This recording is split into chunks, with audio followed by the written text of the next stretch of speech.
Assalamualaikum warahmatullahi wabarakatuh. Halo semua, apa kabar? Di video kali ini saya akan menjelaskan tentang ayo menghindari sifat tercela. Secara bahasa, sifat tercela itu adalah sikap atau perbuatan yang tidak baik. Sedangkan secara istilah, sifat tercela itu adalah semua sikap dan perbuatan yang dilarang oleh Allah Subhanahu wa Ta'ala yang akan menimbulkan kerugian bagi dirinya dan orang banyak.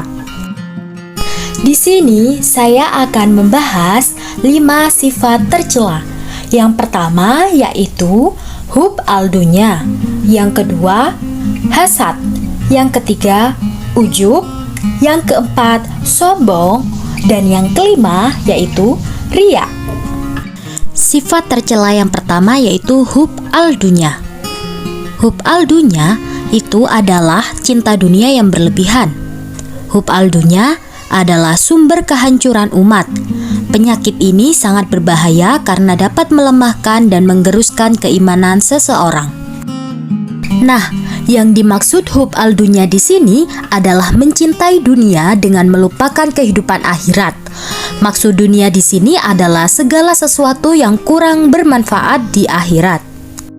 Dalil nakli, hub al-dunya merupakan akhlak tercela yang harus dihindari, sebagaimana firman Allah dalam Quran Surat Al-Hadid ayat 20. A'udzu billahi minasyaitonir rajim. Bismillahirrahmanirrahim. I'lamu annamal hayatud dunya la'ibun wa lahwun wa zinatun wa tafakhurun bainakum wa takathurun fil amwali wal aulad. Shadaqallahul azim. Yang artinya, ketahuilah bahwa sesungguhnya kehidupan dunia ini hanyalah permainan dan suatu yang melalaikan, perhiasan, dan bermegah-megah antara kamu serta berbangga-banggaan tentang banyaknya harta dan anak. Quran Surat Al-Hadid ayat 20. Penyebab hub al-dunya.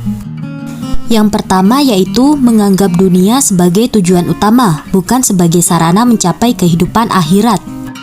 Yang kedua, suka mengumpulkan harta dengan menghalalkan berbagai macam cara.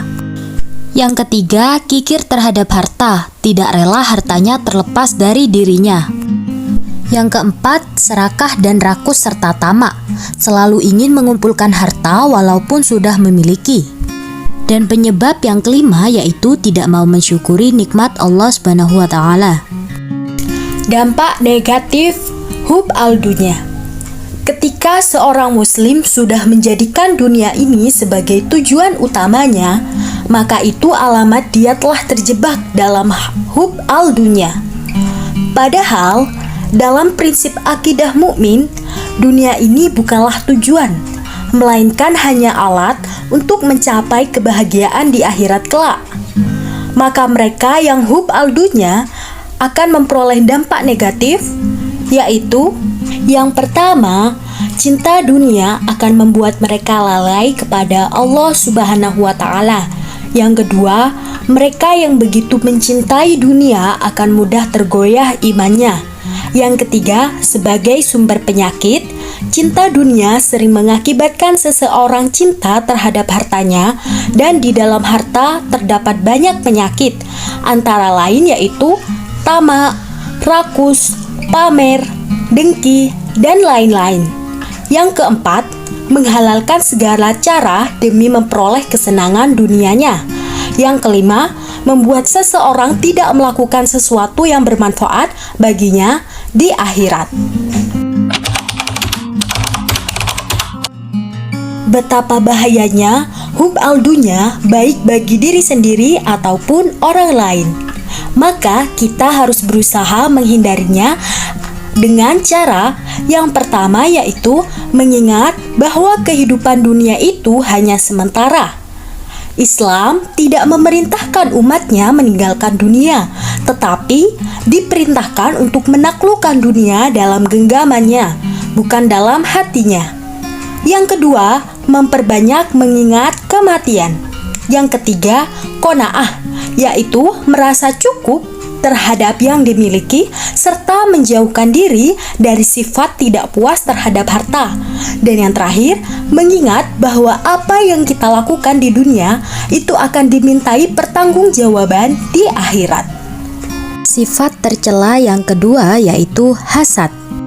Hasad adalah penyakit hati ketika seseorang merasa tidak senang jika orang lain menerima karunia dari Allah Subhanahu wa Ta'ala. Hasad secara bahasa artinya dengki atau benci. Sedangkan menurut istilah, hasad adalah membenci nikmat Allah Subhanahu wa Ta'ala yang dianugerahkan kepada orang lain serta menginginkan agar nikmat tersebut segera hilang atau terhapus dari orang lain. Nikmat yang dikaruniakan oleh Allah Subhanahu wa Ta'ala kepada hambanya tidaklah sama. Ada manusia yang dikaruniai nikmat berupa harta benda, ada yang dikaruniai nikmat berupa anak, kecerdasan, kecantikan, dan lain sebagainya. Akan tetapi, manusia yang mempunyai perilaku hasad merasa tidak senang jika orang lain menerima karunia-Nya. Dalil nakli. Allah berfirman, A'udzu billahi minasyaitonir rajim. Bismillahirrahmanirrahim. In tamsaskum hasanatun tasuhum wa in tusibakum sayyi'atun yafrahu biha. Shadaqallahul azim. Yang artinya, jika kamu memperoleh kebaikan, niscaya mereka bersedih hati, tetapi jika kamu mendapat bencana, mereka bergembira karenanya. Quran Surat Al-Imran ayat 120. Sebab-sebab hasad. Ada dua sebab utama yang membuat seseorang berlaku hasad. Yang pertama, adanya rasa permusuhan dan kebencian kepada seseorang. Yang kedua, adanya sifat takabur atau sombong, yakni merasa diri sendiri yang paling baik, paling benar, atau paling hebat. Dari sifat dan sikap seperti ini, seseorang tidak suka terhadap keberhasilan dan kemajuan yang dicapai oleh orang lain. Dampak negatif hasad. Yang pertama yaitu menghanguskan amal kebaikan. Hasad dapat membakar amal kebaikan bagaikan api membakar kayu bakar. Yang kedua, merasa senang jika orang lain tertimpa musibah. Yang ketiga, memutus tali silaturahmi. Yang keempat, hilangnya ketenangan dan kebahagiaan. Dan yang terakhir, tidak dapat menyempurnakan iman. Yang pertama yaitu memperbanyak bersyukur atas nikmat yang diberikan oleh Allah Subhanahu wa Ta'ala. Yang kedua, menanamkan kesadaran bahwa sifat hasad itu akan membawa seseorang menderita batin. Yang ketiga, berpikir positif atas segala kejadian yang menimpa kita.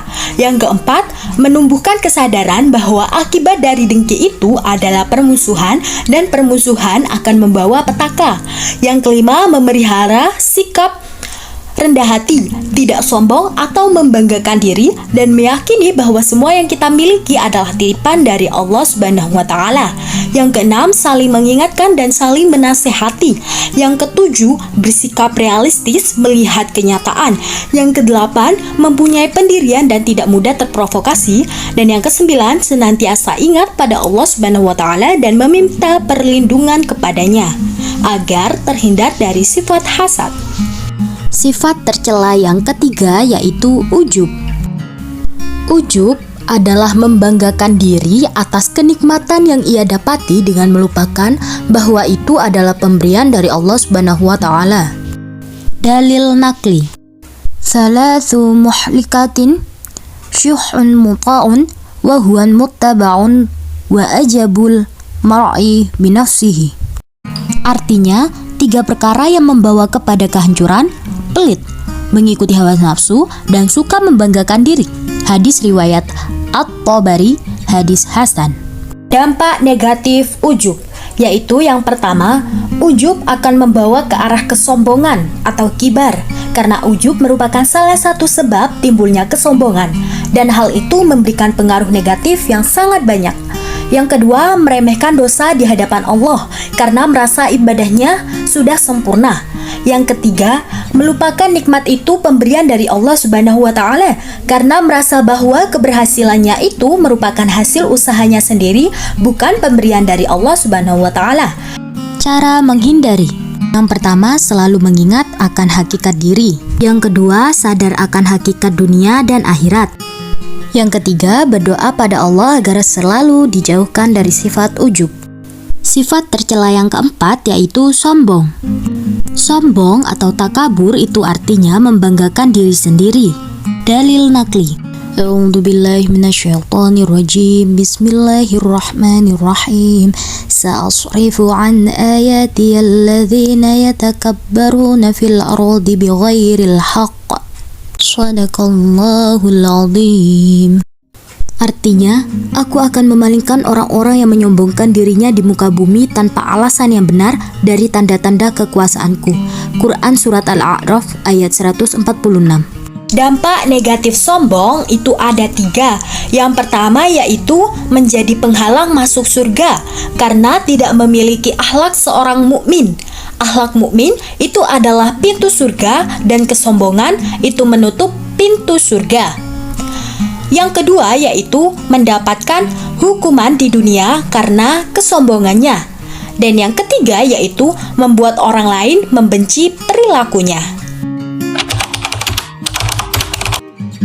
Yang pertama yaitu kita bisa meningkatkan ibadah kita kepada Allah Subhanahu wa Ta'ala.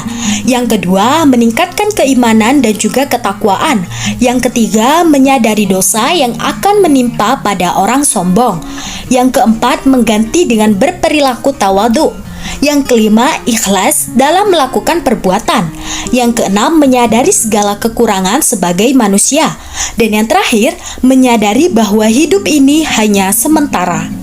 Nah, sifat tercela yang terakhir yaitu riya.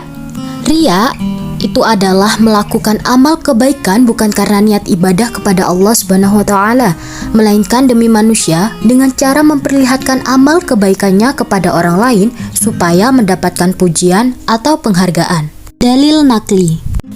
A'udzu billahi minasyaitonir rajim. Bismillahirrahmanirrahim. Ya ayyuhalladzina amanu la tubtilu shadaqatikum bil manni wal adha kalladzi yunfiqu malahu ria'an nas. Shadaqallahul azim. Artinya, hai orang-orang yang beriman, janganlah kamu menghilangkan pahala sedekahmu dengan menyebut-nyebutnya dan menyakiti perasaan si penerima, seperti orang yang menafkahkan hartanya karena riya kepada manusia. Quran Surat Al-Baqarah ayat 264. Dampak negatif dari riya. Yang pertama yaitu, riya lebih berbahaya daripada fitnah dajjal. Yang kedua, nilai amal saleh hilang. Yang ketiga, riya adalah syirik khafi, yaitu tersembunyi. Penyakit riya jangan dibiarkan terus-menerus merusak jiwa kita. Kita harus berupaya untuk menghindarinya dengan cara sebagai berikut. Nah, itu tadi kelima sifat tercela yang dapat merugikan diri sendiri maupun orang lain. Yuk sama-sama kita menghindari sifat tercela agar kita menjadi pribadi yang jauh lebih baik lagi. Terima kasih telah menonton, semoga bermanfaat dan menambah wawasan bagi kita semua. Kurang lebihnya mohon maaf. Wassalamualaikum warahmatullahi wabarakatuh.